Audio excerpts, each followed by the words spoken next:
আসসালামু আলাইকুম, this is Nuruzzaman. জীবন যেন এক ছন্দহীন কবিতা। জীবন যে একটা ছন্দহীন কবিতা কিভাবে, সে বিষয় নিয়ে আমি আপনাদের সাথে কথা বলবো। কখনো সেলস, কখনো মার্কেটিং, কখনো বা অডিট অফিসার, আবার কখনো বা কোনো স্বনামধন্য স্কুলের শিক্ষকতা, ফাইনালি ফ্রিল্যান্সার। আমি পড়াশোনা শেষ করেছি সরকারি আজিজুল হক কলেজ থেকে সমাজবিজ্ঞানে অনার্স এবং মাস্টার্স।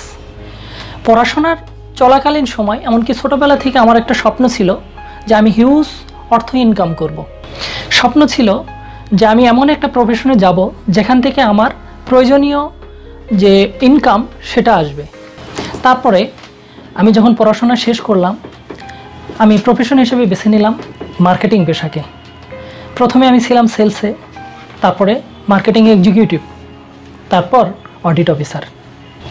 2014 সালের মাঝামাঝি থেকে 2017 সালের শেষ অবধি আমি এক স্বনামধন্য প্রতিষ্ঠানের প্রধান শিক্ষকের দায়িত্ব পালন করি। অনলাইন ভিত্তিক পেশাটাকে আমি যখন পেশা হিসেবে নিব, যখন আমি বিভিন্ন প্রতিষ্ঠান সার্চ করছিলাম, তখন আমি অল আইটি বিডিতেও আসি, এসে বড় ভাইদের সাথে কথা বলি যে আমি অনলাইনে কাজ শিখব।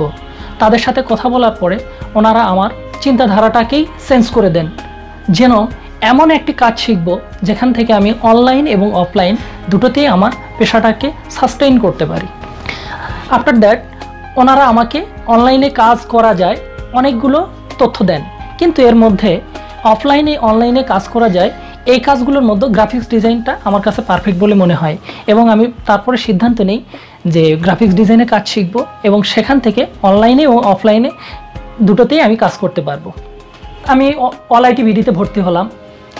ভর্তি হয়ে যে ক্লাসগুলো হয়, ক্লাসের ছিল মনোরম পরিবেশ এবং সাবলীল একটা শিক্ষণীয় পরিবেশ, যেখান থেকে আমাকে শেখানো হয়েছে বা যারা অল আইটিতে ক্লাস করেছে আমার সাথে সবাইকে একটা বিষয় জানানো হয়েছে যে ক্লাস চলাকালীন সময়ে আমরা বায়ারদের সাথে কিভাবে কাজ করব সেই বিষয়টা নিয়ে। আমি যখন ক্লাস শুরু করি তখন থেকে আমার ডিজাইনের কোয়ালিটি আমি আমার স্যারদেরকে দেখাইতাম। তাদের ধৈর্য এবং তাদের যে শেখানোর কৌশল আমাকে মুগ্ধ করত। ডিজাইন শেখার পাশাপাশি আমি যখন আমার অ্যাকাউন্টে যেমন ফাইবার এবং freelancer.com-এ কাজগুলো সাবমিট দেওয়া শুরু করলাম, বেশ কয়েকটা কাজ জমা দেওয়ার পরে আমি freelancer.com-এ কন্টেস্টে উইন হই।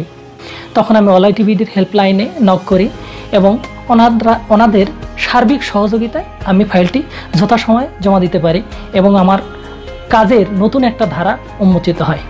তারপর থেকে আমি রেগুলার মার্কেট প্লেসে কাজ করছি। ফাইনালি আমার এই অনলাইনের সাকসেসফুল কেরিয়ারের জন্য অল আইটি বিডি এবং অল আইটি বিডি পরিবারের সকল মেম্বারকে ধন্যবাদ এবং বিগ থামস আপ।